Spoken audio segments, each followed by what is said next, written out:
Ito yun kaibigan, no? Ibibigay ko to sa iyo kaibigan. Sobrang dami daw sabi niya. Mga boss, magandang araw sa mga lahat mga boss. I-update ko po kayo mga boss sa tawag nito sa aming garden. Wala nang garden mga boss. Uy, la. Ano yun? Ibon yan ba? Ito na ba yung garden namin mga boss, no? Yun. Tinanggal na po namin yung mga kahoy dahil ginawa namin kulungan ng manok. So yan, tinanggalan na namin ng kahoy. Ito na yung tsura ng garden. Yan.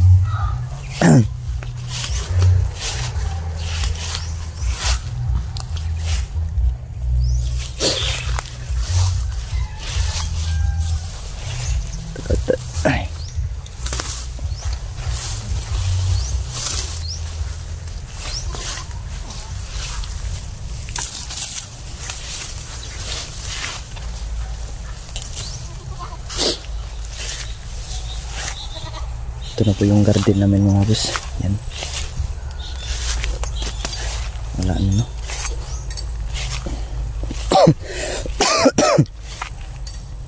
Ito na lang yung natira. Tawag nito dragon fruit. At yung mga paunti-unting mga okra nandyan din. Yung panahon mga boss.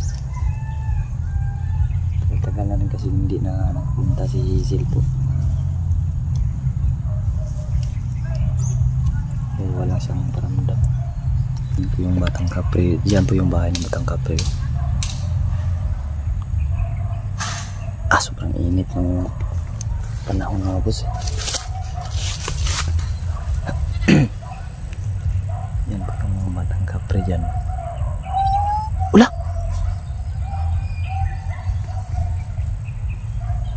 Wow! Uy! Kaibigang Hazel! Ay! Yun, tinatanong niya bakit nagkaganito ng boses ko. Inuubo kasi ako kaibigan, kaya ganito yung boses ko. Bakit ngayon ka lang po nagparamdam kaibigan?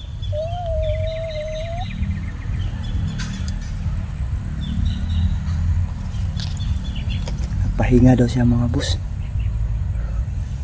Kasi sobrang nahihina daw siya mga busino.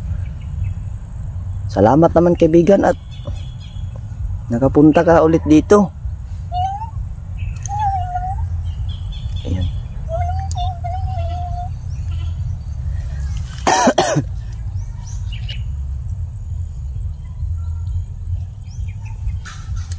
Ayun. Tinitingnan lang kami daw ni kaibigan Hazel na boss. Kahit na hindi siya makapunta, hindi siya nagparamdam, pero lagi daw siyang nakatingin sa amin. Kumusta ka po kaibigan? Okay naman po daw siya ngayon mga boss.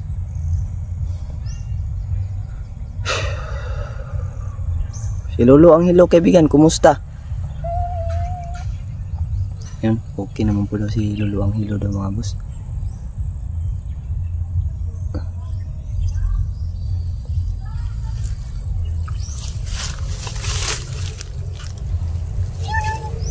Yun, tinatanong ng mga boss kung ano nangyari dito. Ito yung kaibigan, yung mga kahoy ay tinanggal ko kasi ginawa namin ng kulungan ng manok. Ayun, no, maganda daw yung gano'n, no? Nagamit din pa rin daw namin yung mga kahoy. Sobrang init kasi mga boss. Sobrang init to. Ay, nga pala kaibigan, munti kong makalimutan, meron palang ibibigay sa iyo na tsokolate. Ay, sabi na baka masarap daw. Sige, tawagin ko lang si Raiko, no? Raiko! Dalhin mo ngayon chocolate dito.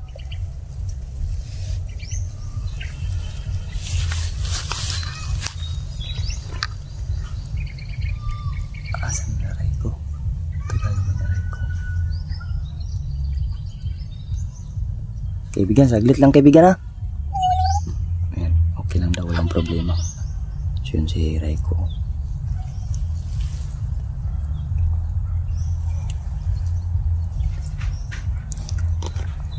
Si Raiko mga boss, sinuot na naman niya yung jacket ni Misterio. Ayan.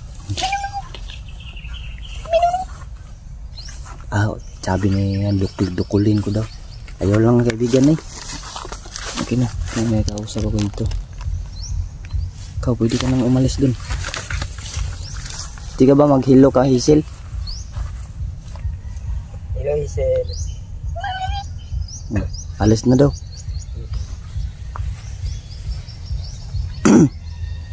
Ito yun kaibigan, no? Ibibigay ko to sa iyo kaibigan.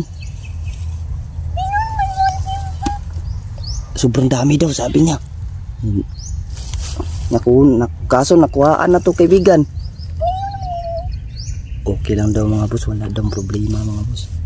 Nakuhaan kasi ito mga boss yung tikim namin sa kanila Raiko at ang ka-GM at siyempre kami din kumaan kami ng ganyan. Sinsya na kaibigan ha, okay lang daw, wala daw problema daw. Nagpabigay kasi nito kaibigan, binigay sa atin ng aming ninang. Sana i-bless mo sila, basbasan mo sila kaibigan.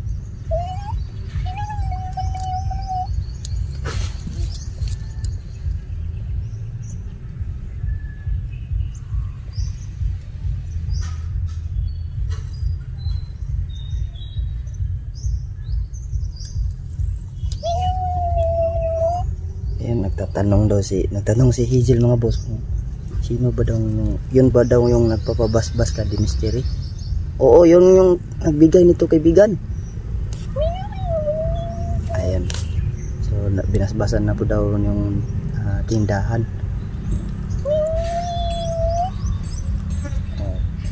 Yung picture,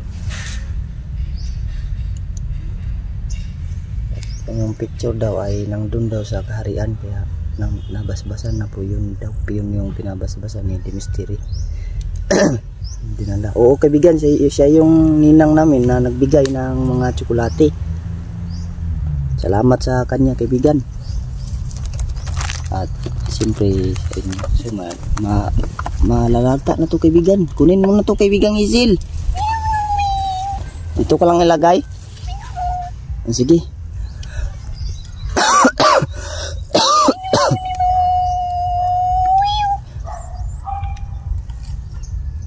Kaibigan, kinuha mo na? Kinuha na daw niya mga boss. Wala na.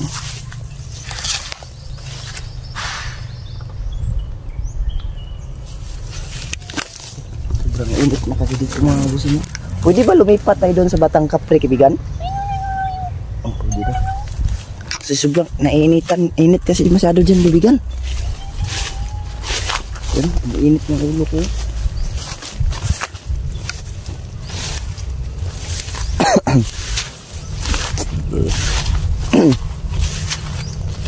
Tabi-tabi po.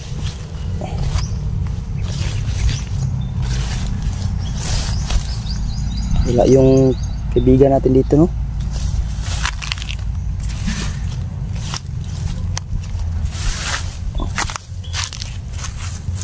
May antik pa ako nakita dyan, yung antik. Ang antik na yun. Kaibigan?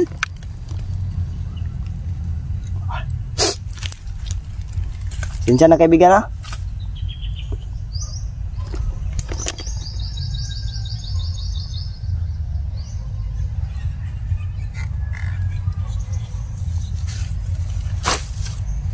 Ulo! Uy! Payong namin to.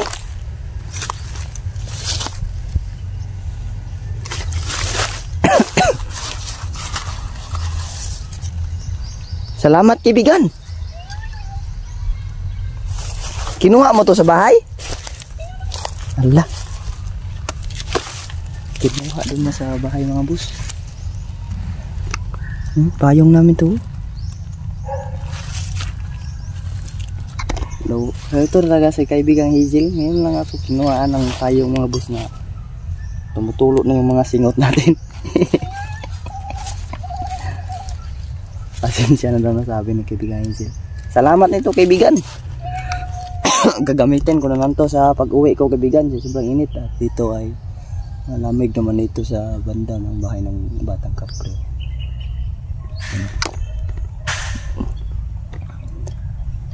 Pero hindi ko talaga sigurado mga boss kung ito ba talagang kahoy na to yung bahay ng Batang Kapre or lagustan na to nila.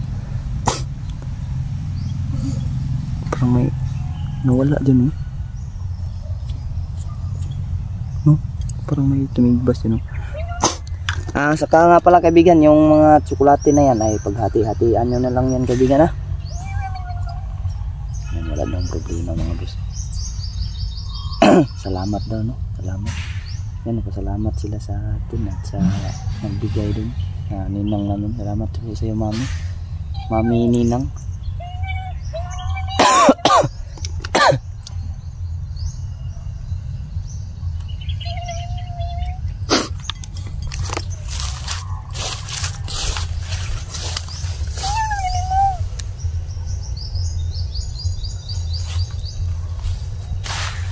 Ano kaibigan?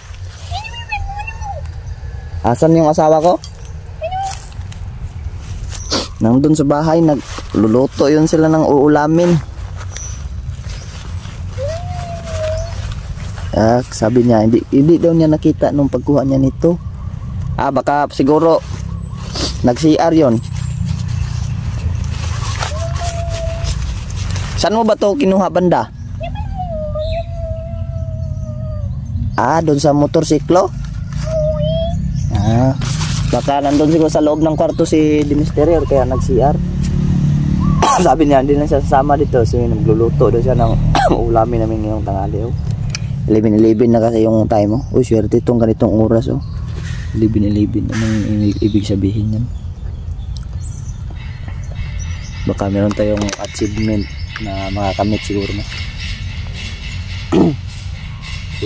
Lagi nung naka-timing talaga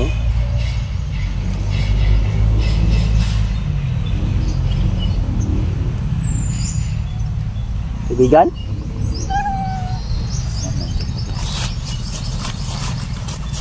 Pwede ka bang kumanta kaibigan?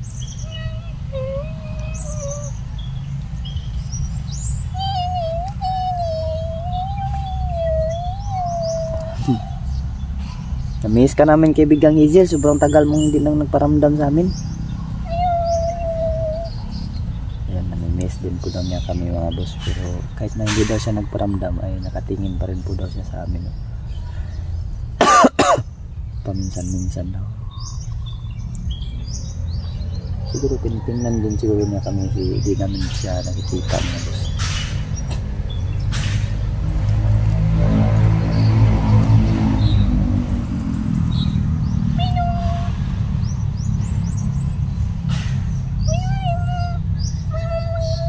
Alis ka na? Alis na doon si kaibigang Hazel. Paalam po kaibigan at siyempre maraming salamat sa iyo at nagparamdam ka ulit sa amin. Nagbabalita ko na lang. Regards sa Dimisterio. Regards lang kita ka Dimisterio.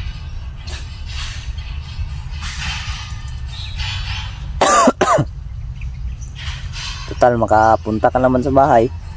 Kung naisin mong pumunta doon may bahay namin makalapit lang naman. Magparamdam ka rin sa kanya kaibigan. Umalis na kaibigan. Yun, umalis na siya. Sana narinig niya yung sinabi ko na magparamdam niya sa Dimisterio kasi nakakapunta naman siya sa bahay.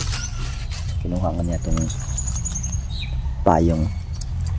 gamitin nito sa pag-uwi. Sobrang init.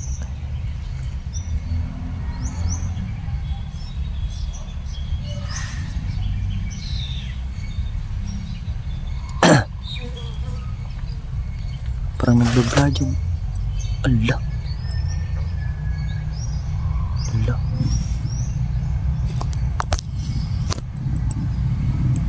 Sobrang uminit yung cellphone ko.